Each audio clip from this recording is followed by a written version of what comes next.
Jamás imaginé que el regalo de mi propio hijo en el día de mi cumpleaños fuera una botella rota contra mi cabeza y un grito que me deseaba la pudrición en vida. Antes de continuar, suscríbete y activa la campanita, porque cada día publicamos nuevas historias. Deja tu like y cuéntanos en los comentarios desde qué ciudad y país nos ves.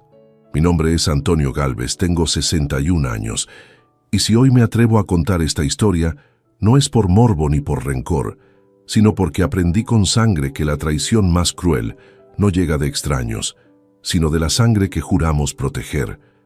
Lo que ocurrió aquella tarde en Granada cambió por completo mi forma de entender la familia, el amor y hasta mi propia dignidad. Era el 12 de septiembre de 2021. Había preparado una cena íntima, nada ostentosa, apenas con algunos amigos cercanos y unos cuantos familiares para soplar las velas de un año más de vida. Había 70 sillas reservadas en un salón discreto en las afueras de la ciudad, aunque terminaron viniendo menos. Unos 50 invitados, entre rostros conocidos y algunos vecinos. Yo estaba satisfecho, tranquilo, porque después de la pandemia había reencontrado calor humano en esas reuniones. Brindábamos con vino de la tierra cuando mi hijo Marcos entró al salón. Desde el primer instante noté que algo estaba mal. No era el hijo sonriente que debería felicitar a su padre. Venía con la camisa arrugada, los ojos rojos, una mezcla de alcohol y furia hervida. Caminaba como un toro dispuesto a embestir. Cuando nos acercamos para saludar, sin siquiera besarme en la mejilla como siempre hacía, me agarró fuerte por el brazo y me susurró con un tono que apenas él y yo podíamos escuchar. «Hoy me das 400.000 euros, o esto termina mal». Yo intenté mantener la calma. Respondí bajo, pidiéndole que respetara el momento, que no era lugar ni hora, pero él no soportó la negativa. Tomó una de las botellas de vino reserva que había sobre la mesa y frente a los invitados que aplaudían todavía por el brindis, la estrelló contra el borde de otra copa y luego contra mi frente. Un silencio espeso cubrió el salón. Sentí el vidrio abrirme la piel sobre la ceja derecha, la sangre tibia descender hacia mis labios, y escuché entonces el grito que jamás olvidaré. «Deberías pudrirte, viejo miserable». Algunos invitados intentaron acercarse, otros se apartaron horrorizados. Mi hija Clara, médico geriatra, corrió inmediatamente a atenderme, pero yo la detuve con una mano y sonreí forzadamente, con la sangre todavía escurriéndome. «Tranquilos, esto también es un regalo», dije con ironía amarga para evitar un escándalo mayor. Respiré hondo. Ese segundo de autocontrol fue lo que me salvó de convertirme en víctima pasiva. Elegí no devolverle la violencia ni las palabras delante de todos. Si me quebraba frente a ellos, Marcos tendría la victoria de humillarme en público. Preferí convertirme en silencio.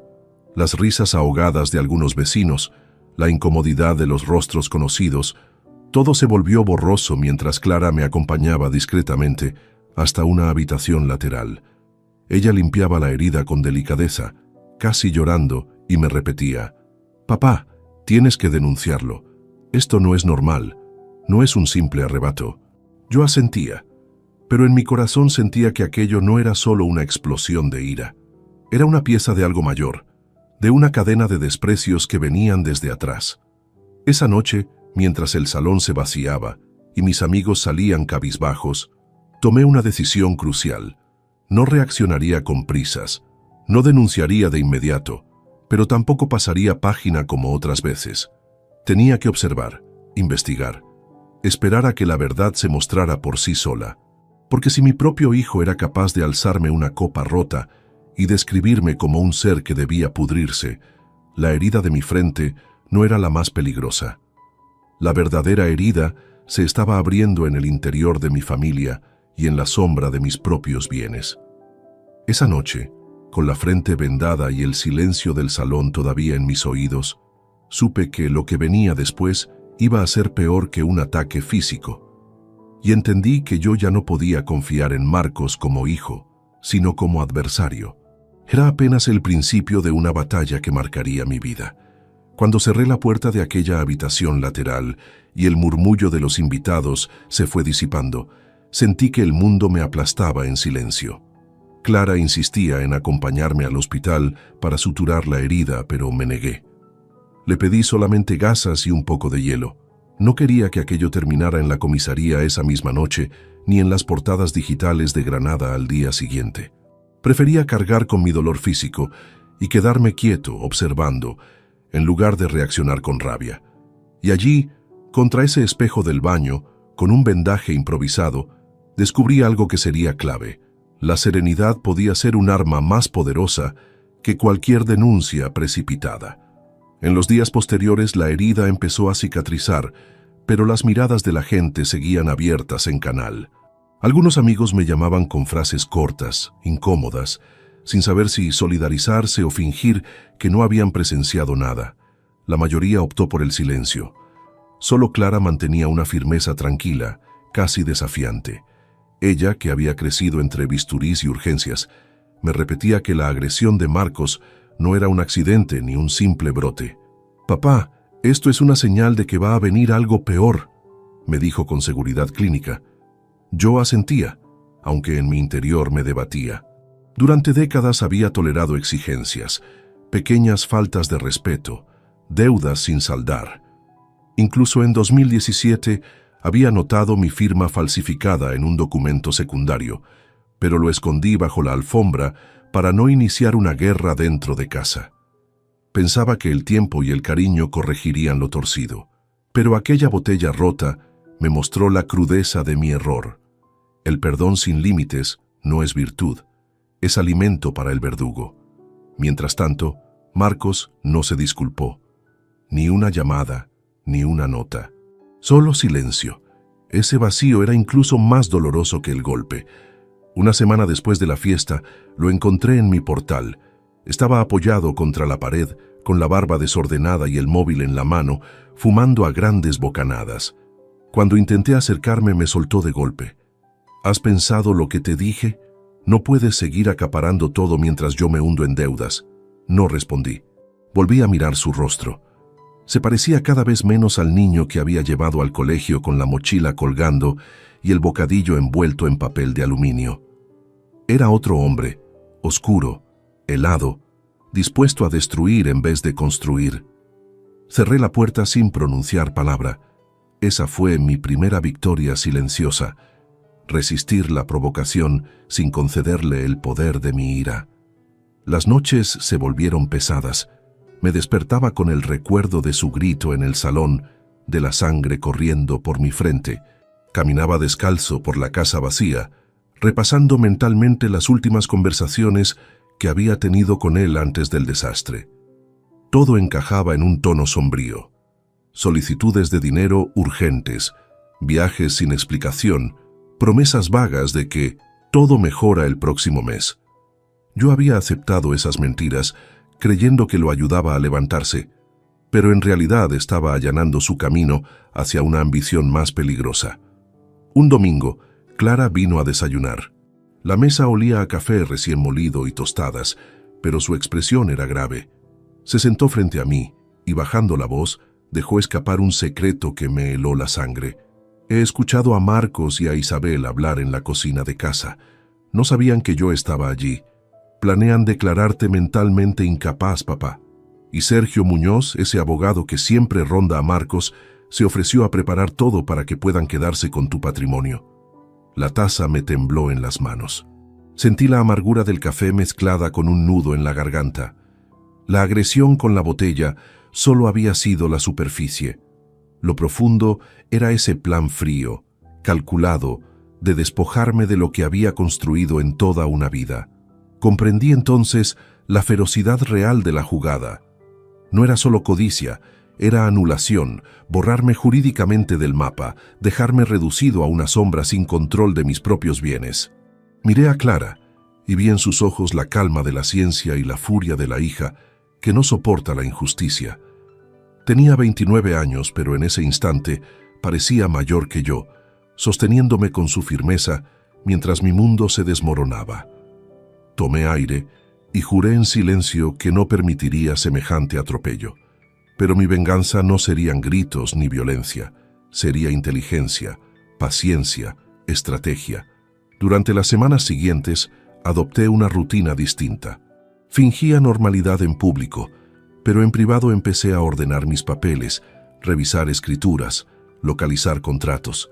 Cada documento que abría me recordaba un ladrillo de mi esfuerzo: la casa en la playa, la finca en Jaén, el apartamento en Granada. Todo podía volar en pedazos si esos buitres conseguían su propósito. Pasé horas enteras en mi despacho, iluminado solo por el flexo, reconstruyendo con memoria quirúrgica cada movimiento financiero de las últimas décadas. No podía dejar ningún resquicio por el que se colara la trampa. Tampoco podía levantar sospechas. Marcos era impulsivo, pero Isabel era astuta, y detrás de su aparente dulzura se escondía una mente calculadora. La herida en la frente sanaba lentamente, pero mi corazón ardía. Más que rabia era determinación. En los silencios de mi casa me repetía una y otra vez: no me van a robar ni mi dignidad ni mi historia. Y así, escondido tras la rutina diaria, comencé a planear mi siguiente movimiento. Lo que no imaginaban Marcos e Isabel era que yo ya había dejado de ser una presa fácil. Ellos creían que ese hombre ensangrentado en la fiesta moriría avergonzado por dentro, dispuesto a ceder bajo presión. Pero estaban profundamente equivocados. Lo que nació esa noche fue un adversario en silencio, y en ese silencio estaba mi fuerza más peligrosa. Descubrir por boca de mi hija que se gestaba un complot en mi contra fue como sentir otra botella dentro del pecho. Pero esta vez el corte no sangraba en la piel, sino en el alma. Durante esos días, todo lo que me rodeaba adquirió un matiz nuevo, como si las palabras y gestos de mi familia en el pasado hubiera que reinterpretarlos una y otra vez bajo otra luz. Recuerdo, con una claridad incómoda, ciertas escenas que antes había preferido enterrar en la memoria.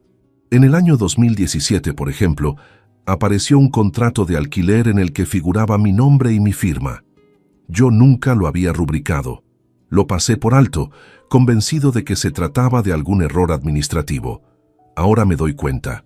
Aquello era un ensayo, una prueba de terreno para ver hasta dónde podían manipular sin consecuencias. También me vienen imágenes de Isabel, la esposa de mi hijo. Desde que entró en nuestra familia, percibí un magnetismo extraño. Sonreía con delicadeza en los cumpleaños, ayudaba a servir la mesa, pero al mismo tiempo encontraba las frases exactas para sembrar culpa en mis silencios. Antonio, a los hijos hay que apoyarlos pase lo que pase. Solía repetir cada vez que yo dudaba en conceder otro préstamo a Marcos. En su momento esas palabras parecían consejos. Hoy las identifico como parte de un discurso muy bien tejido, destinado a debilitar mi autoridad. Con el tiempo, todas esas anécdotas empezaron a ensamblarse como las piezas de un rompecabezas aterrador.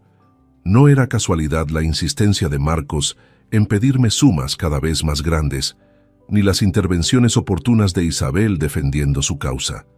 Todo apuntaba a un plan a fuego lento, cocinado entre susurros y miradas cómplices. Clara me observaba cada vez que me perdía en mis cavilaciones.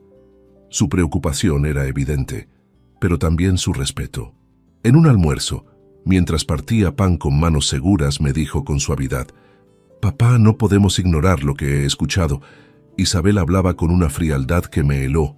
Decía que tú ya estabas demasiado cansado para llevar las riendas y que bastaría un informe psiquiátrico manipulado para conseguir la incapacidad. Al oírla, sentí una mezcla de asco y tristeza. No se trataba solo de dinero, era un ataque directo contra mi cordura, contra mi identidad. Anularme como persona para reducirme a una firma inválida en un papel judicial. Fue entonces cuando empecé a tomar conciencia de mi propia vulnerabilidad. Por fuera me veía como un hombre entero, lúcido, con plena capacidad de decisión. Pero en los tribunales, con 3 declaraciones torcidas y la complicidad de un abogado corrupto, podrían convertirme en poco más que un mueble. Y lo que más me dolía era que esa amenaza no venía de desconocidos, sino de la sangre de mi sangre. Esa noche revisité recuerdos aún más viejos. Me vi a mí mismo en 1994, en la puerta de la escuela, con Marcos llorando porque se peleaba con otros niños. Lo defendí como un león, lo levanté de la tierra y lo llevé orgulloso a casa. ¿Cómo reconciliar aquella imagen con este hombre que ahora planeaba destruirme? Las contradicciones en mi cabeza se volvieron insoportables, pero entre la maraña de sentimientos algo emergía con claridad. No podía seguir callando ni tampoco actuar con torpeza.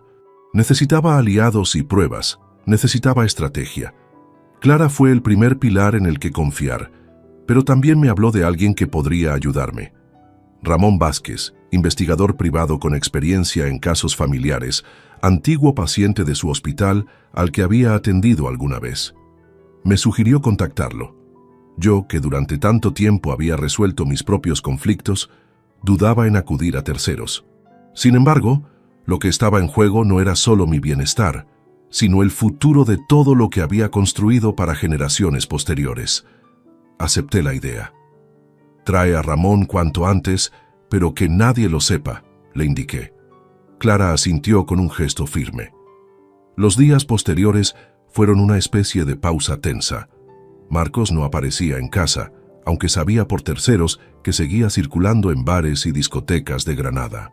Isabel permanecía discreta, enviando mensajes educados de vez en cuando, como si nada hubiera pasado.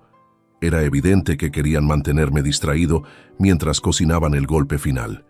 Yo, entre tanto, fingía normalidad. Caminaba por el mercado, saludaba a vecinos, incluso me permitía sonreír. Pero en mi interior comenzaba una operación silenciosa. Revisaba cada caja fuerte, cada legajo, cada escritura depositada en el despacho. No era cuestión solo de legalidad, era cuestión de memoria, porque cada título de propiedad representaba años de trabajo, noches sin dormir, jornadas de sacrificio. No permitiría que aquellos papeles se convirtieran en metáforas muertas, en trofeos arrebatados por la codicia. Cuando finalmente conocí a Ramón, a finales de septiembre de 2021, me impresionó su sencillez. Llevaba una chaqueta gastada y un maletín antiguo, lejos de la imagen cinematográfica de los detectives. Pero su mirada transmitía experiencia, una calma parecida a la de un cirujano antes de una operación. Me estrechó la mano y sin rodeos confesó: «Su hija me lo contó. Usted está en peligro, don Antonio, pero no hay que precipitarse. Esto no se resuelve con una denuncia ligera. Necesitamos pruebas sólidas y tiempo». Por primera vez en semanas sentí un atisbo de confianza. Yo ya no estaba solo contra el vacío. Ahora había, además de mi hija, un testigo externo dispuesto a sacar a la luz lo que hasta entonces era apenas sospecha. Ese día, cuando la tarde se apagaba en Granada y las luces del Albaicín titilaban a lo lejos, tomé una decisión férrea. No permitiría que la indignidad se instalara en mi hogar. El golpe de la botella había sido solo la primera señal. Lo que venía después era una guerra fría, una partida de ajedrez en la que yo debía mover mis piezas con prudencia. Porque entendí, con la certeza de los hombres que han vivido lo suficiente, que cuando la traición se viste de familia, solo la inteligencia y el silencio pueden devolvernos la dignidad que pretenden arrebatarnos. La llegada de Ramón a mi vida fue como abrir una ventana en medio de un cuarto que llevaba años respirando aire viciado. Su manera analítica, pausada y sin adornos, me recordaba a los maestros antiguos que no necesitaban gritar para imponer respeto. Después de aquel primer encuentro, comencé a recapitular escenas del pasado que había archivado en un rincón de mi memoria y que ahora, bajo su mirada práctica, adquirían un sentido inquietante. Hay recuerdos que uno guarda envueltos en excusas. Durante años yo mismo me repetí frases que suavizaban la evidencia. Marcos está atravesando una mala racha. Isabel solo intenta mediar. Ese documento firmado en mi nombre no es tan grave. Pero la mente tiene un mecanismo curioso. Cuando empieza a encajar piezas, muestra las costuras con crudeza. Volví mentalmente a diciembre de 2017. Fue entonces cuando recibí en casa una carta de un banco en la que me reclamaban un pago por un crédito personal que supuestamente yo había solicitado. La suma no era enorme, pero el golpe moral sí lo fue. Al revisar el expediente, vi mi rúbrica falsificada y un domicilio de contacto que no era el mío. Marcos lo negó todo, e Isabel, con una serenidad escalofriante, me miró directo a los ojos y juró que debía tratarse de una confusión administrativa. Para evitar un escándalo familiar, opté por liquidar aquella deuda y archivar el asunto. Hoy entiendo claramente que ese fue el primer ensayo de una persecución mucho más profunda. Comprobar hasta dónde podían llegar sin que yo reaccionara con firmeza. También recordé la insistencia de Isabel en mis reuniones con amigos. Siempre encontraba el modo de deslizar comentarios sobre mi cansancio, mi falta de energía, para dirigir tantos bienes a cierta edad. Disfrazaba sus ideas con un tono cariñoso, maternal incluso, pero debajo latía un mensaje repetido. Yo iba a perder el mando tarde o temprano, y quien lo tomaría sería lógicamente su esposo. En ese momento no lo vi. Ahora, con la perspectiva que dan los años y la información que Clara me reveló, todo encaja. Eran mensajes sembrados poco a poco para justificar, llegado el momento, el arrebato de mi patrimonio. Mientras mi mente se sumergía en esas rememoraciones, Ramón me propuso un plan. Sugirió observar sin levantar sospechas, recolectar indicios en lugar de enfrentar directamente. La precipitación es el peor enemigo, decía. Y yo, que había aprendido a sobrevivir siendo prudente, comprendí que su estrategia era la más adecuada. A veces me sorprendo de la precisión con la que recuerdo olores y sonidos de aquellos días. El aroma a papel viejo en mi despacho mientras reorganizaba carpetas, el chasquido de la pluma al rubricar antiguas escrituras, las campanadas lejanas de la Catedral de Granada, marcando las horas mientras yo intentaba reconstruir mi historia sobre una mesa cargada de expedientes. Hubo noches en las que apenas dormí. La imagen de la botella estrellándose contra mi frente regresaba como un martillo, pero esa cicatriz fresca funcionaba también como un recordatorio constante. Debía terminar con la condescendencia que me había llevado hasta allí. ¿Cuántas veces había perdonado abusos disfrazados de equivocaciones? ¿Cuántos silencios míos habían sido capitalizados por Marcos e Isabel como oportunidades? Ramón, meticuloso, me pidió acceso a correos electrónicos antiguos, agendas, incluso conversaciones de WhatsApp impresas que había guardado casi por costumbre. Empezó a marcar patrones, solicitudes de dinero hechas en momentos exactos, viajes sin justificación a Madrid, coincidiendo con reuniones de despachos de abogados, notarías abiertas en extraños horarios. Su capacidad para conectar detalles era asombrosa. Clara lo miraba con admiración y yo sentía una mezcla de alivio y amargura al darme cuenta de que el enemigo había estado en mi mesa durante tanto tiempo sin que yo me atreviera a verlo. Recuerdo un día en particular, finales de octubre de 2021. Ramón llegó con su maletín raído y me mostró grabaciones obtenidas de manera legal, pero discretísima. En una cafetería del centro, Isabel hablaba con Sergio Muñoz. La conversación giraba en torno a certificados médicos y la posibilidad de sobornar a un psiquiatra para elaborar un informe de deterioro cognitivo sobre mí. Cuando escuché mi nombre en aquella grabación, acompañado de frases como «ya está mayor, no podrá oponerse mucho tiempo», sentí un escalofrío que me atravesó las entrañas. No era paranoia ni interpretación, era realidad desnuda. Clara, al escuchar, rompió a llorar en silencio. La abracé aunque mi propio pecho temblaba. Quizás por primera vez vi en sus ojos un pánico real hacia su hermano, no solamente preocupación. Para ella, como para mí, se había roto cualquier atisbo de confianza. El lazo de sangre había quedado envenenado. Después de esa tarde, me juré que el siguiente paso debía ser blindar mi herencia. No se trataba solo de defender euros o propiedades. Se trataba de salvaguardar mi identidad, mi trabajo de toda una vida y sobre todo de proteger a la única hija que seguía a mi lado. En los siguientes días, mientras Ramón seguía ampliando la recolección de pruebas, yo inicié un recorrido interno por mis propias memorias. Abrí álbumes de fotos, Marcos pequeño corriendo por la playa, Isabel sonriente en las primeras Navidades que compartimos juntos. Sentí una mezcla de nostalgia y rabia al observar cómo esas imágenes felices habían sido el disfraz de la tragedia futura. En la soledad de mi casa, me repetía una y otra vez que no debía dejar espacio para la autocompasión. Si me quedaba en la melancolía, ellos ganarían.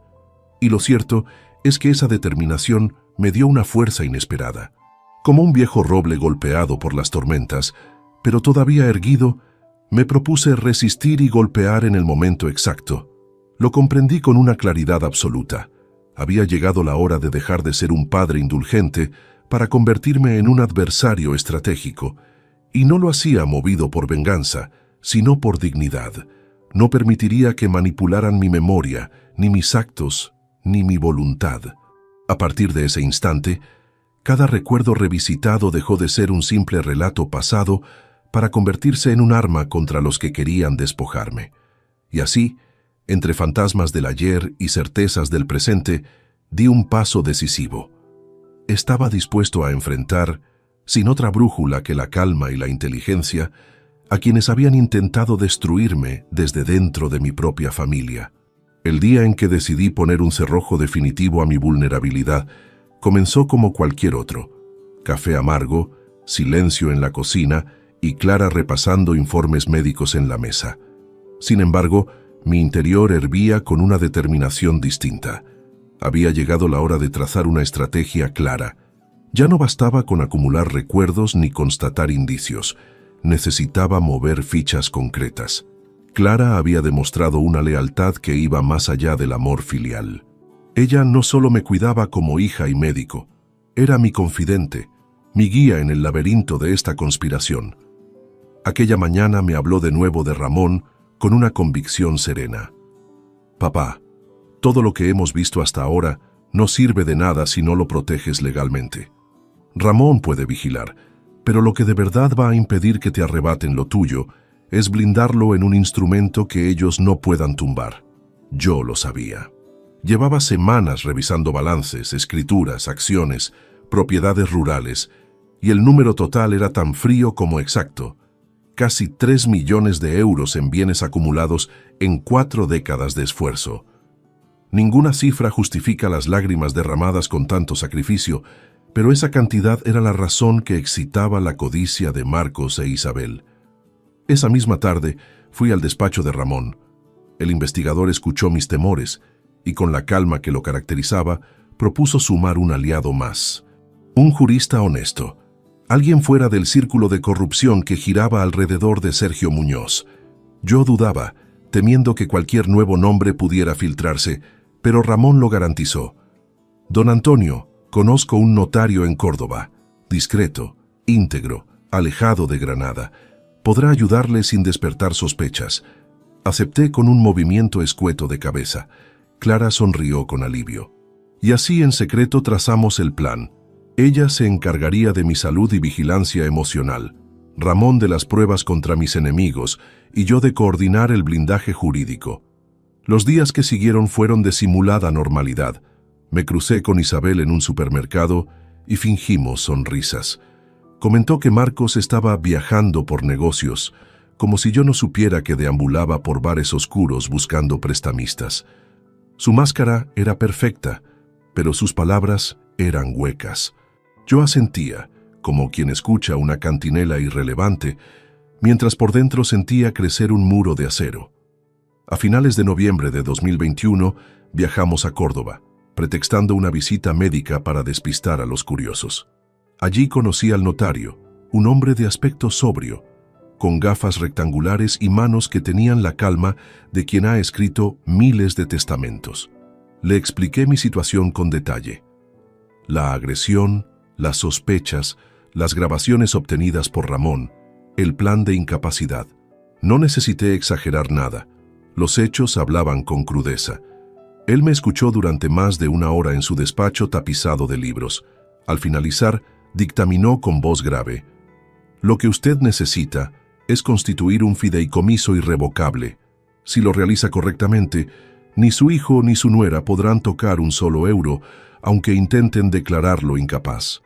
La gestión quedará en manos de Clara y, llegado el futuro, también su nieta podrá heredar de forma segura. Sentí un alivio extraño, como si una pesada losa se aflojara sobre mis hombros. Durante demasiado tiempo mi patrimonio fue un arma en manos de los demás. Con ese mecanismo pasaría a ser un escudo, un lugar seguro. Los trámites no fueron sencillos. Durante varias semanas revisamos inventarios, actualizamos valores, ordenamos títulos. El proceso fue lento, casi quirúrgico, pero cada firma otorgaba un poco más de paz. Mientras tanto, Ramón continuaba tejiendo su red de pruebas, conversaciones grabadas, documentos recuperados de basureros de oficinas, movimientos bancarios sospechosos vinculados a Sergio Muñoz. Lo admirable era cómo Clara mantenía el equilibrio. En los desayunos hablaba de pacientes y congresos médicos, evitando que la tensión me consumiera por completo. Y cuando veía que mi mente se nublaba, me repetía con ternura: «Papá, no estás solo. Ellos no van a ganarte». En enero de 2022, tras cumplir con todas las revisiones legales, el fideicomiso quedó inscrito. El notario me estrechó la mano con una frase que aún resuena: «A partir de ahora, su patrimonio está blindado. Solo la ley podrá moverlo y está en manos de quienes usted confía». Aquella noche dormí diferente. Por primera vez en meses, descansé sin pesadillas con botellas rotas ni amenazas en pasillos oscuros. Me levanté al amanecer, abrí la ventana y respiré el aire frío de invierno. Había dado un paso crucial. Ya no era un anciano indefenso, era un estratega en pleno combate. Claro que la batalla estaba lejos de terminar, porque mientras yo consolidaba mi defensa, Marcos e Isabel intensificaban sus movimientos.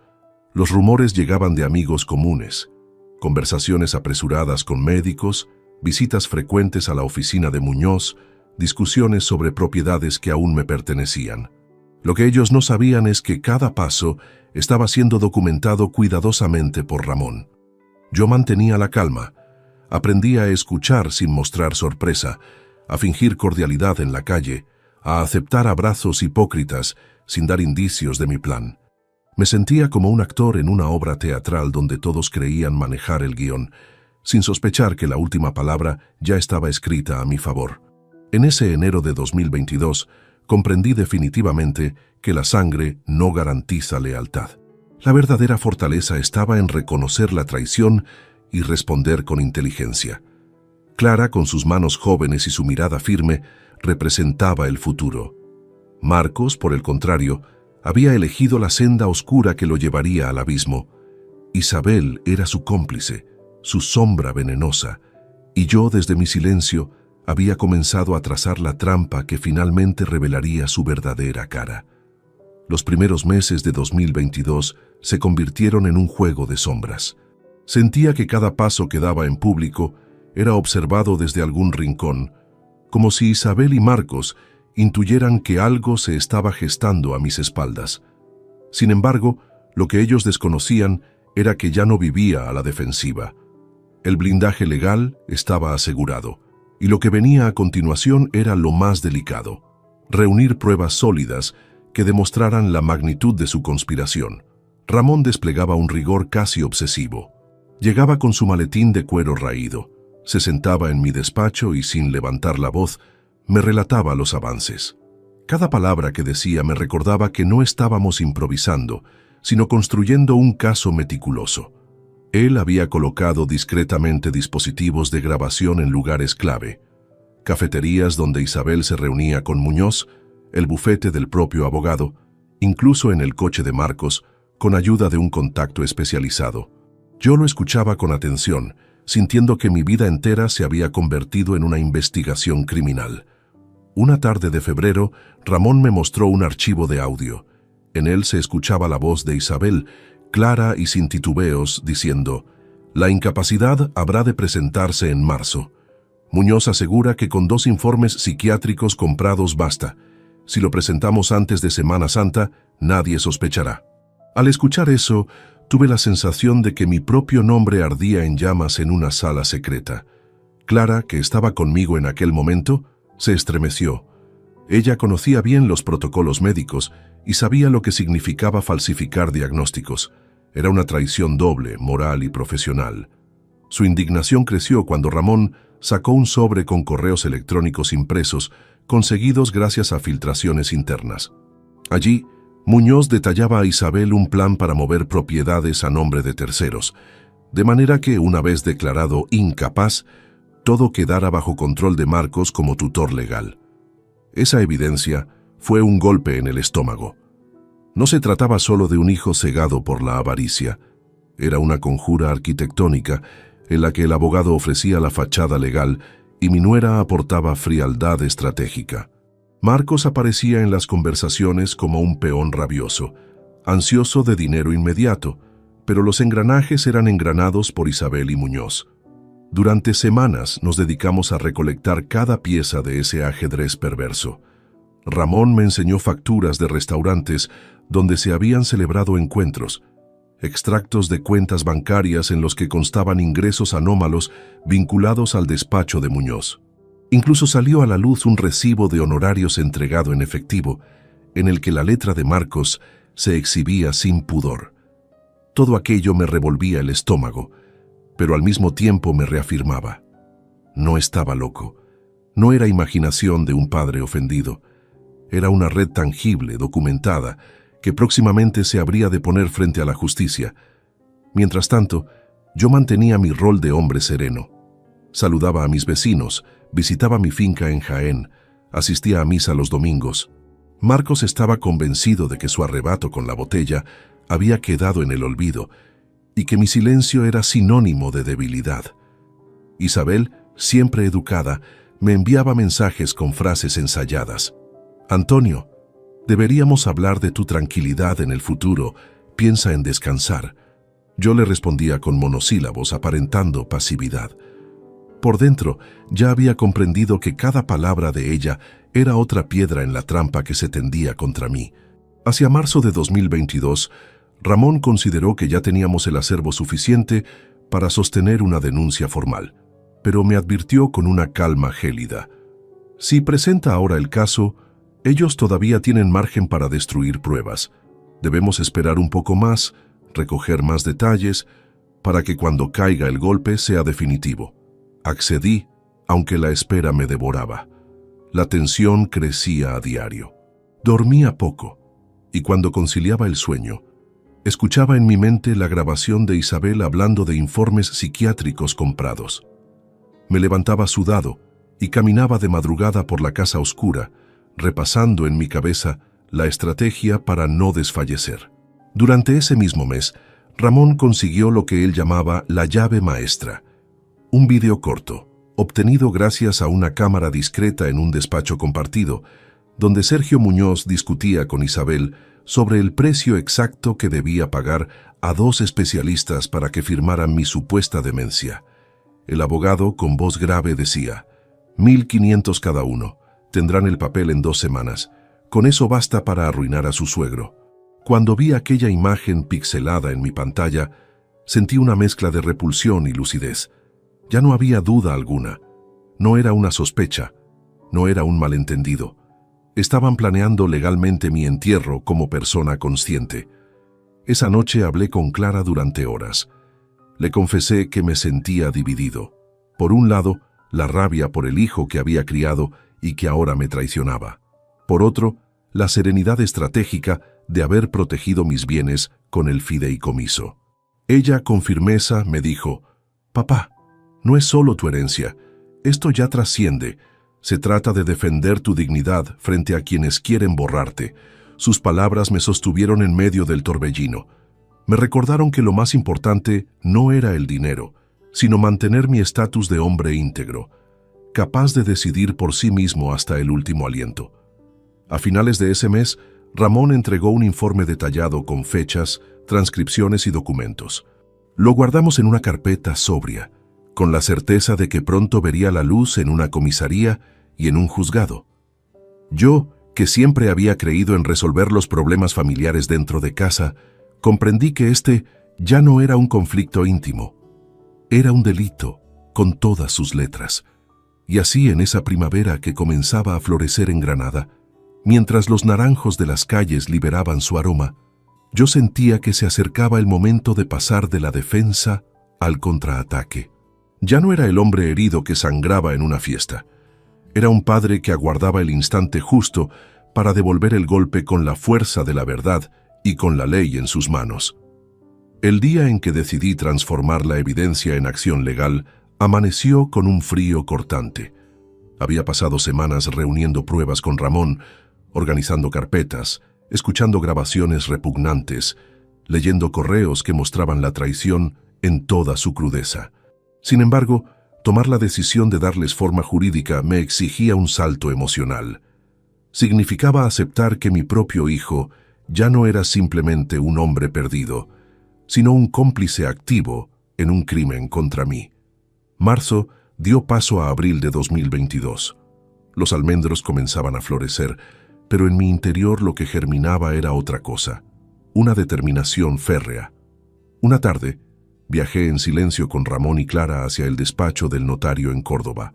Ninguno de los tres pronunció palabra durante el trayecto. Los kilómetros transcurrían bajo un cielo gris y en cada curva de la carretera recordaba momentos de una paternidad truncada. Las manos pequeñas de Marcos agarrando las mías, sus primeras notas en la escuela, y ahora su rostro adulto convertido en una máscara codiciosa. El notario nos recibió con formalidad. Había sido avisado por Ramón y ya conocía parte de los antecedentes. Sobre la mesa colocamos toda la documentación recopilada durante meses. Transcripciones de audios, fotografías, contratos adulterados, correos electrónicos interceptados. Él leyó con paciencia, tomando notas. Al finalizar, suspiró como quien asume una tarea ingrata. Señor Gálvez, este material es más que suficiente para iniciar un procedimiento penal, pero antes de denunciar, conviene asegurarse de que no exista posibilidad alguna de que le arrebaten nada en el camino. Yo asentí. Por eso estaba allí. Mi fideicomiso ya estaba formalizado, pero quedaban detalles por pulir. Revisamos cláusulas, firmamos anexos que garantizaban que, incluso si algún juez incierto llegaba a sospechar de mi capacidad, las decisiones ya estarían delegadas irrevocablemente en Clara. La neta Inés aparecía protegida como beneficiaria futura. Era, en realidad, cerrar un candado cuya llave nadie más podría encontrar.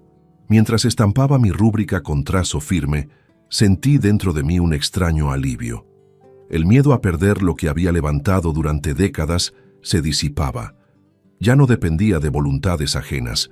Mi esfuerzo estaba blindado en un armazón legal inquebrantable. Al salir del despacho, Clara me tomó de la mano, gesto que hacía años no repetía. Su apretón transmitía calma y orgullo. Ella sabía que ese paso no solo protegía bienes, sino también nuestra dignidad como familia verdadera. Ramón, por su parte, mantenía su expresión habitual, casi imperturbable, pero en sus ojos percibí la satisfacción del cazador que ha cerrado un cerco. Quedaba, sin embargo, el movimiento más delicado: llevar las pruebas a la justicia. Ramón insistió en algo fundamental. Antonio, no debe ser usted quien entregue directamente la denuncia. Si aparece su sello personal, les dará margen para acusarle de artimaña. Yo coordinaré con un contacto en la policía que actúa de forma discreta. Su hija estará registrada como testigo secundario. Así ellos nunca sabrán cuándo ni cómo se activó el proceso. Acepté sin vacilar. Había comprendido que la estrategia pedía invisibilidad. No era tiempo de heroicidades públicas, sino de movimientos invisibles hasta el último segundo. Los días siguientes me entrené en la paciencia. Al cruzarme con Isabel en la calle, forcé una sonrisa. Incluso acepté un almuerzo en el que Marcos estuvo presente. Él hablaba con tono altisonante, se jactaba de supuestos negocios y prometía que pronto saldría de sus apuros. Yo lo escuchaba sin emitir juicio, como quien contempla un teatro barato. Dentro de mí, sabía que apenas quedaban semanas para que la verdad irrumpiera. La noche previa a la entrega oficial de las pruebas, no dormí. Me senté en mi sillón favorito y repasé mi vida como si pasara un álbum de fotografías invisibles. Vi la juventud de mi esposa, los juegos inocentes de mis hijos, los sacrificios para levantar cada ladrillo de la casa que ahora me defendía. Pensé en el contraste brutal de ver a mi primogénito conspirar con desconocidos para declararme incapaz y anular mi existencia. Esa herida era mucho más profunda que cualquier corte en la frente, y sin embargo encontré fuerza en el hecho de que no estaba solo. Clara, con su vocación médica y su mirada firme, me acompañaba en cada decisión. Ramón, con su astucia, consolidaba un caso robusto. Incluso el notario, hombre acostumbrado a la frialdad de los papeles, había demostrado un compromiso moral con mi causa. Esa pequeña red de aliados era suficiente para sentirme acompañado en esta guerra silenciosa. El 5 de abril de 2022, Ramón entregó la carpeta definitiva en comisaría. Dentro estaban las grabaciones de Isabel pactando sobornos, el vídeo de Muñoz dictando el precio de los informes falsos, los correos en que Marcos prometía bienes que aún eran míos a terceros. Todo con fechas, firmas y respaldos de autenticidad.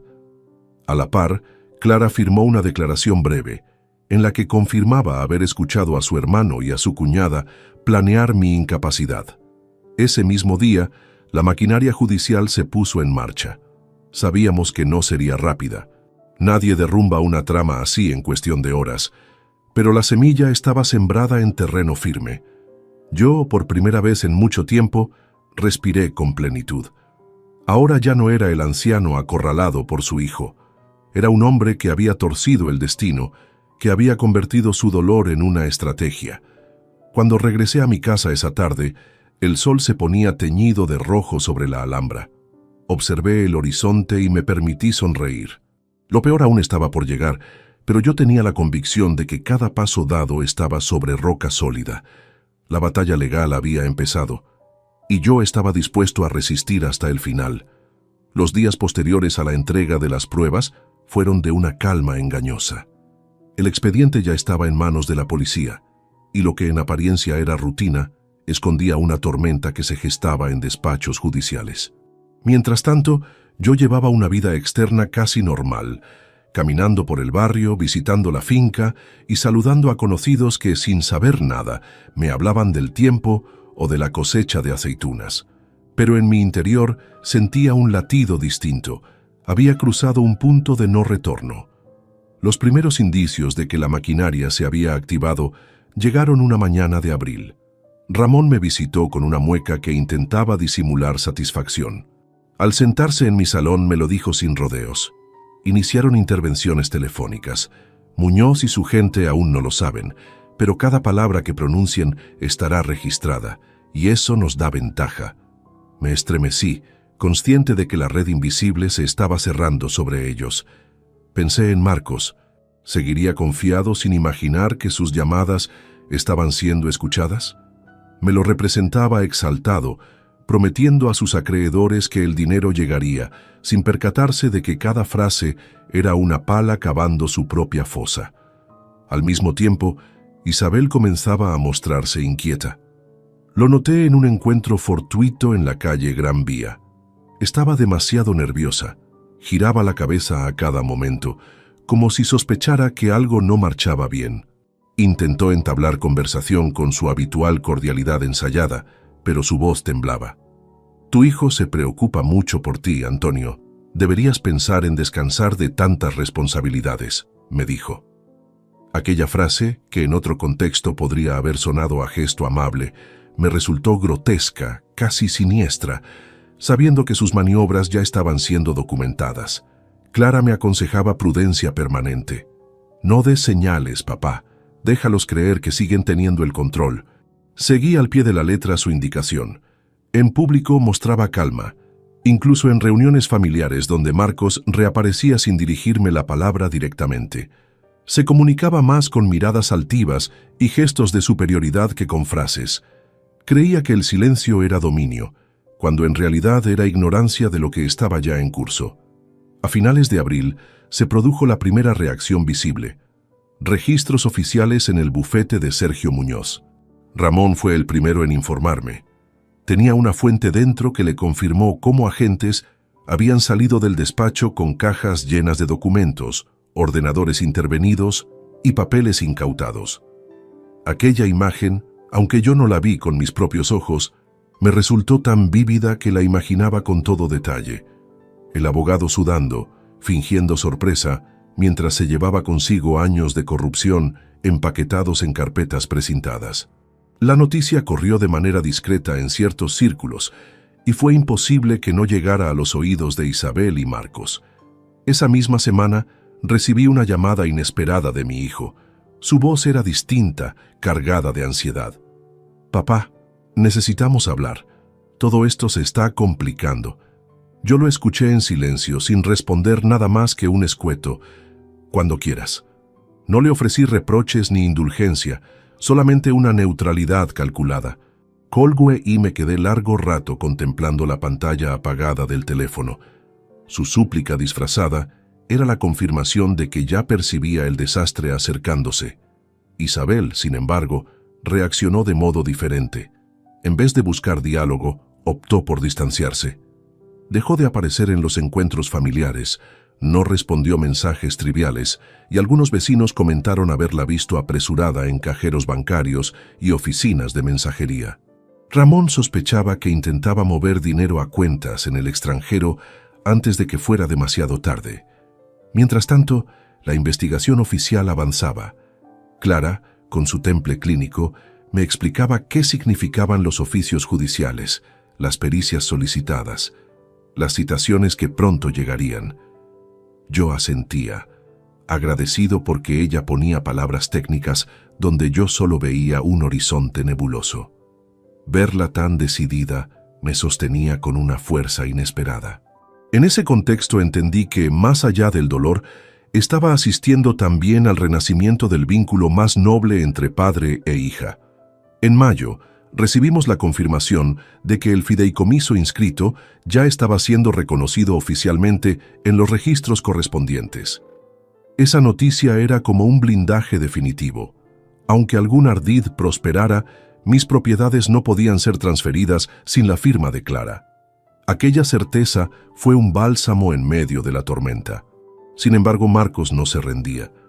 Apareció una tarde en mi portal, con el rostro demacrado, la mirada esquiva y un cigarrillo consumiéndose entre sus dedos nerviosos. «Padre, tienes que sacarme de esto. ¿No entiendes? Hay gente peligrosa detrás», balbuceó, evitando mirarme directamente. Me limité a observarlo, recordando el niño que alguna vez fue. No respondí ni sí ni no. Supe que mis palabras serían inútiles. Ya estaba atrapado en su propio fango. Finalmente, se marchó dejando tras de sí un rastro de humo y desesperación. Esa noche comprendí que el proceso judicial ya no era solo una defensa mía, era el espejo en el que mi hijo vería reflejada la magnitud de su degradación. Isabel seguiría moviendo sus hilos, Muñoz presumía de manejar leyes a favor, pero en realidad cada uno de ellos estaba cercado, y yo, en mi aparente silencio, tenía la certeza de que la tormenta estallaría pronto. El cerco ya no era un proyecto, era una realidad tangible, y cuando los primeros golpes de la justicia comenzaran a caer sobre sus cabezas, yo no necesitaría gritar ni vengarme. Solo quedaría de pie, con la serenidad de quien transformó la traición en victoria. El día del enfrentamiento familiar llegó sin que yo lo buscara. A veces la vida nos coloca en una escena inevitable, como si todo el guión estuviera escrito de antemano. Fue a mediados de mayo de 2022, en la casa de mis hermanos en la Vega de Granada. Teníamos una reunión de carácter aparentemente trivial, un almuerzo de domingo en el que, según decían, intentaríamos distender tensiones. Yo acudí sin expectativas, acompañado de Clara, pero con la certeza de que más temprano que tarde, el estallido ocurriría cara a cara. Apenas entramos, percibí la atmósfera cargada. Mis hermanos Antonio y Miguel se mostraban serios, conscientes de que algo grave rondaba alrededor de la familia. Marcos estaba allí, sentado en un rincón, con el gesto abatido y los ojos hundidos. Isabel no apareció, lo cual no me sorprendió. Hacía semanas que prefería las sombras a la exposición. Clara se acercó a saludar, irradiando una calma firme que contrastaba con la tensión en el aire. Pasaron pocos minutos hasta que Marcos decidió romper el silencio. Golpeó la mesa con el puño, derramando un poco de vino y con una voz rota, casi histérica, exclamó: «Padre, basta ya, estás destrozando mi vida». Yo lo miré fijamente. No respondí de inmediato. Quise que el silencio fuera mi primera respuesta, un muro contra su teatralidad. Él continuó: «¿Qué buscas? Verme en la ruina. Soy tu hijo. ¿Cómo puedes permitir que me juzguen, que me persigan, que me humillen así?» Sus palabras me atravesaban, pero no como antes. Esta vez no sentí el temblor del miedo ni la angustia de la culpa. Lo que sentí fue una claridad helada. Respiré hondo y con calma pronuncié: «Marcos, no soy yo quien destruye tu vida. Has sido tú, con cada mentira, con cada deuda, con cada firma falsa. Yo solo dejé de protegerte como siempre hice». El golpe de mis frases fue más duro que cualquier garra. Mis hermanos bajaron la mirada, como si les costara sostener la tensión. Clara se mantuvo erguida, como testigo y respaldo. Él intentó interrumpirme, pero levanté la mano y continué. Durante años pensé que la sangre justificaba silencios y perdones. Creí que un día despertarías y entenderías que tu padre no era un enemigo. Pero me equivoqué. Lo único que hice fue alimentar tu codicia. Y esa noche, cuando me rompiste una botella en la frente y gritaste que debía pudrirme, comprendí al fin la raíz de tu desprecio. Su rostro se contrajo, mezclando rabia y vergüenza. Yo avancé aún más. Ahora sé que planeabas con Isabel y Muñoz declararme incapaz para quedarte con todo lo que me pertenece. Pero lo que no sabías es que me adelanté. Mis bienes ya están protegidos. Tu plan está muerto. Un silencio abrasador recorrió la sala. Pude escuchar incluso el crujir de la madera bajo los pasos de mi hermano Miguel. Marcos abrió los ojos con incredulidad. Balbuceaba. ¿Qué estás diciendo? Estoy diciendo, repliqué con voz firme, que cada conversación, cada correo, cada negociación está en manos de la justicia, y que pronto no serás tú quien me quite nada, sino la ley quien te pedirá cuentas de lo que hiciste. La cara de mi hijo se descompuso. Pasó de la furia al pánico en cuestión de segundos. Vi en su mirada esa chispa de conciencia de que el terreno bajo sus pies se había hundido. Y no era un espectáculo agradable para un padre. Por dentro, mi corazón crujía de dolor, pero no podía mostrar flaqueza. Entonces Marcos se levantó bruscamente, tirando la silla al suelo, y gritó en un intento desesperado de recuperar autoridad: «¡Me estás condenando! ¡Me entregas a la cárcel!». Clara se interpuso con una serenidad sorprendente y dijo: «No, Marcos, tú te entregaste solo, el día que aceptaste vender la dignidad de nuestro padre». Mi hijo bajó la cabeza. Por un instante lo vi frágil, como aquel niño de ojos grandes que me pedía que lo llevara al parque. Pero ese niño ya no estaba. Lo había reemplazado un hombre que eligió hundirse en la avaricia más cruel. Me acerqué despacio, sin alzar la voz, y le dije: «Yo ya no tengo nada más que darte. Has perdido el derecho de exigirme amor sin respeto. A partir de hoy, eres responsable de tus actos y del precio que tendrán». Nadie habló después de esas palabras. Marcos escapó de la sala sin mirar atrás, dejando un silencio denso a su paso. Mis hermanos suspiraron con pesadez, conscientes de que esa fractura no tenía vuelta atrás. Clara tomó mi mano y me devolvió la calma con un gesto de ternura. Al llegar la noche, de vuelta en mi casa, sentí un dolor extraño. No era el miedo que me paralizaba en meses anteriores, era una especie de duelo. Entendía que había perdido a un hijo en vida, no porque estuviera muerto, sino porque había elegido caminos de traición imposibles de redimir. Y en ese duelo comprendí que el enfrentamiento era necesario. Solo así la verdad había quedado expuesta ante testigos cercanos, y solo así yo había sellado con mi propia voz la frontera entre víctima y adversario. Ya no habría reconciliación ingenua. Solo quedaba esperar que la justicia avanzara, implacable, con la certeza de que mi silencio antiguo había dado paso a la resistencia. Mayo se transformó en un mes de sobresaltos. Después del enfrentamiento en la casa de mis hermanos, el silencio se volvió un aliado extraño. Yo sabía que no tardaría en llegar el movimiento final de las autoridades, aunque ignoraba cuándo ni cómo se ejecutarían las órdenes. Vivía cada mañana como si fuera un preámbulo de una tormenta inminente. La respuesta llegó el 18 de mayo de 2022. Eran poco más de las 8 cuando Ramón entró en mi casa con paso apresurado, aunque aún con la serenidad que lo caracterizaba. Me informó que la policía había ejecutado varios registros simultáneos en Granada, la oficina de Muñoz, una propiedad de Isabel y el apartamento donde Marcos pasaba la mayor parte de sus noches. Me quedé quieto, sin poder reaccionar de inmediato. Era el desenlace de meses de investigación, pero verlo materializarse me descolocaba. Ramón prosiguió: han detenido a Sergio.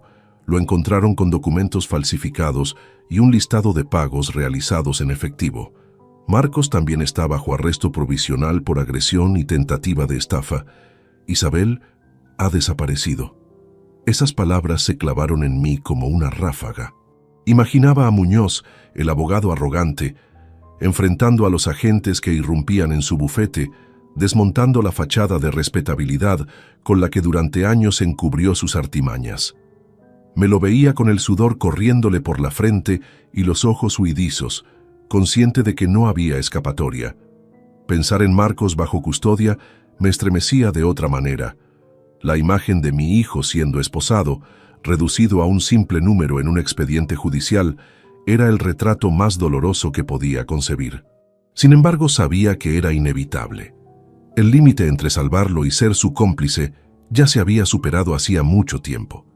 El caso de Isabel era distinto. No me sorprendió su desaparición. Siempre observé en ella una astucia fría, un instinto de supervivencia que no se detenía ante nada. Ramón sospechaba que habría huido hacia Francia, donde mantenía contactos familiares, llevando consigo lo poco que aún podía controlar. Para mí, su fuga era el reconocimiento explícito de su culpa. Su nombre permanecería como un eco de traición en la memoria de nuestra familia. En los días siguientes, fui citado para prestar declaración en un juzgado. Entré en aquella sala con la respiración acompasada.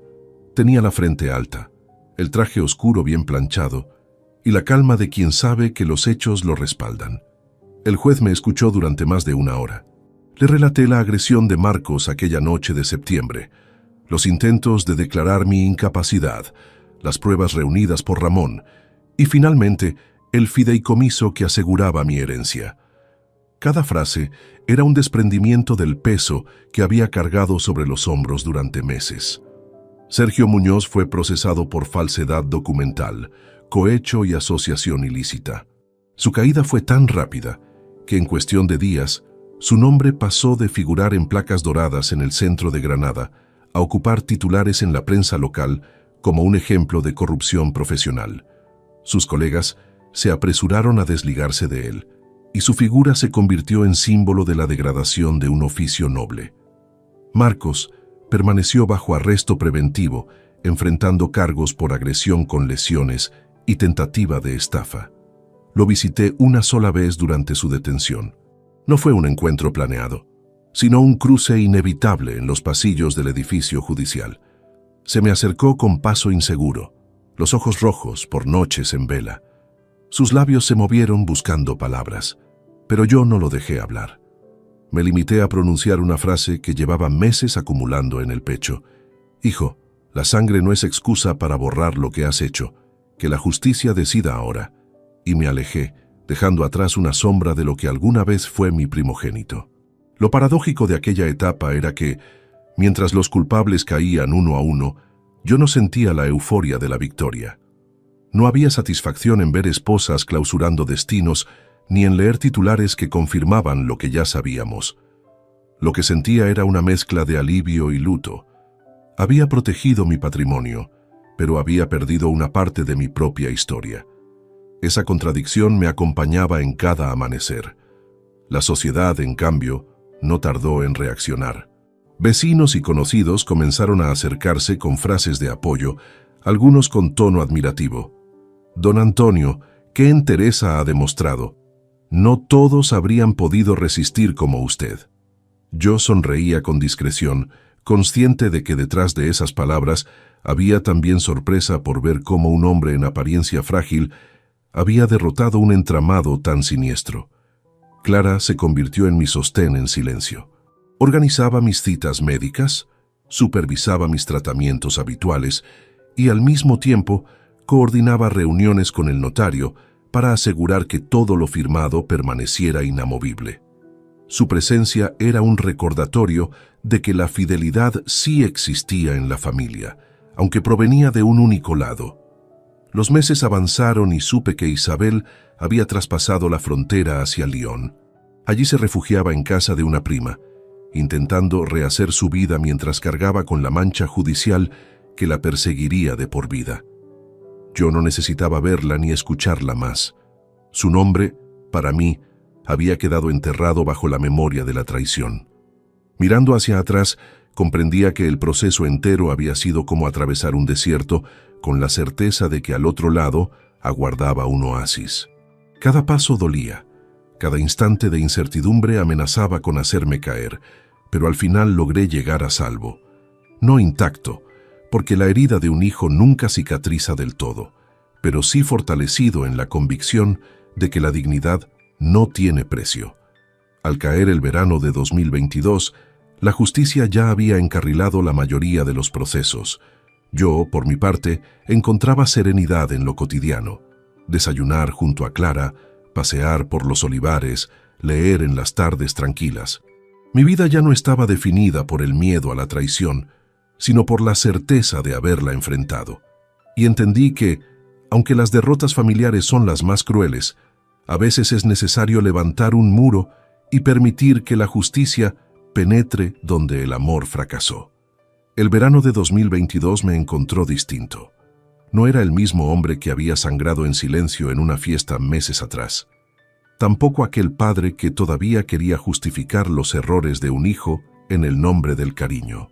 Era más bien alguien que había atravesado el umbral del miedo y había aprendido a redefinir la palabra familia. Clara se convirtió en un faro constante. Su presencia fue como un bálsamo después de la tempestad. Acompañaba mis rutinas diarias con una mezcla de ternura y firmeza. En sus gestos, percibía no solo la devoción de una hija, sino también la determinación de una mujer que había visto demasiado dolor en hospitales como para permitir que su propio hogar se convirtiera en otro escenario de injusticia. Con ella, recuperé la tranquilidad de los pequeños rituales, el aroma del café a las 7 de la mañana, las caminatas largas entre olivares, el silencio compartido en las tardes de lectura.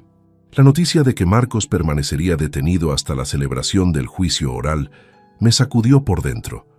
No porque creyera injusta la medida, sino porque comprendía que aquel joven que un día fue mi orgullo había terminado convertido en protagonista de su propia caída. Lo asumí como un duelo, un hijo vivo, pero perdido para siempre en la sombra de sus malas decisiones. Y aunque cada noche pensaba en él, comprendí que no debía albergar falsas esperanzas. Hay caminos que una vez elegidos no tienen retorno. De Isabel apenas llegaban rumores. Supimos por contactos que se refugiaba en Lyon, intentando sobrevivir entre favores ajenos, acosada por deudas y la sombra de un proceso penal abierto en España. No sentí deseo de perseguirla ni rencor adicional. Había huido con lo único que le quedaba, su instinto de preservación. Para mí, era ya una figura ausente. Con el paso de los meses, comprendí que lo ganado no era únicamente la protección de mi patrimonio. Lo esencial era la conquista de mi propia serenidad. Durante demasiado tiempo, había vivido sometido a chantajes emocionales, a la presión de mantener la armonía a cualquier costo. La tristeza surgida de esta traición me enseñó que el amor incondicional puede ser una trampa mortal si se confunde con sumisión. El afecto necesita límites, porque de lo contrario se convierte en el arma perfecta de los manipuladores. Con Clara decidimos dar un nuevo sentido al futuro. Inspirada en su trabajo médico, me propuso crear una pequeña fundación destinada a apoyar a ancianos que sufrieran abusos por parte de sus propias familias. Muchos de ellos llegaban a hospitales golpeados, despojados de sus propiedades o psicológicamente anulados, sin saber a quién acudir. La idea de que mi experiencia pudiera transformarse en ayuda para otros me devolvió un propósito más allá de la revancha. En septiembre de 2022, firmamos los primeros documentos de constitución de la fundación. Le pusimos un nombre sencillo: Dignidad Viva. Allí comenzaríamos a destinar parte de mis rendimientos inmobiliarios para ofrecer asistencia legal y médica gratuita a mayores víctimas de abusos. Ver aquel proyecto nacer me devolvió la ilusión que creía muerta. Era como sembrar un olivo nuevo en tierra fértil. No lo vería crecer completamente, pero sabía que daría fruto para otros en el futuro. Mi nieta Inés, con apenas 12 años, se convirtió en un motivo adicional para mantenerme firme. La veía correr por el patio, estudiar en la mesa del salón, y comprendía que todavía quedaba mucho por custodiar. No solo bienes materiales, sino valores. Ella crecería sabiendo que su abuelo no se rindió, que la lealtad no se negocia, y que nadie debe tolerar la humillación, aunque venga de la sangre más cercana. Cada tarde, al sentarme frente a mi escritorio ahora despejado de expedientes judiciales, sentía que por fin recuperaba el derecho a disfrutar de los días. Guardé en el fondo de un cajón todas las carpetas con pruebas, grabaciones y documentos. Esa etapa había concluido. No era mi deseo convertir la vejez en una cadena interminable de procesos. Lo fundamental ya estaba resuelto. La traición había sido destapada y puesta bajo la luz de la justicia.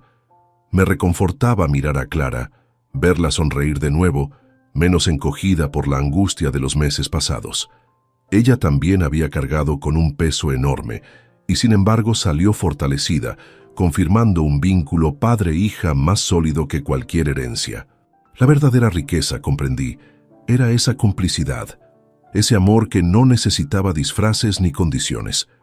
Con el paso de los días, empecé a escribir mis memorias, no para publicarlas, sino como ejercicio de catarsis.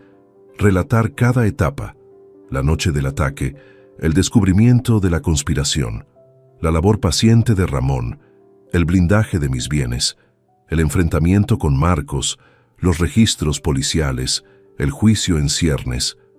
Me permitió cerrar heridas. En cada línea escrita iba dejando atrás un peso, transformándolo en historia y no en presente. Hoy sé que no puedo borrar los acontecimientos, ni recuperar lo perdido en el vínculo con mi hijo, pero tampoco me siento derrotado.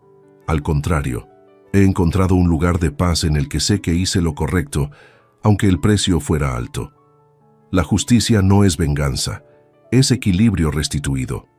Yo recuperé mi dignidad y salvaguardé lo que debía proteger. El futuro ya no lo veo con miedo, sino con una serenidad lúcida. Me siento libre. Libre de chantajes, libre de dependencias tóxicas, libre de culpas que nunca me correspondieron. La traición puede haber venido de dentro de mi hogar, pero mi fuerza también surgió de allí, de Clara, de Inés, del recuerdo honrado de mi esposa y de la convicción de que uno nunca está demasiado viejo para erguirse y decir basta. Ese es el verdadero legado que quiero dejar, que la dignidad no se negocia, ni siquiera ante la sangre propia, y que, a pesar de las pérdidas, siempre existe la posibilidad de reconstruir, de transformar el dolor en un camino hacia la libertad.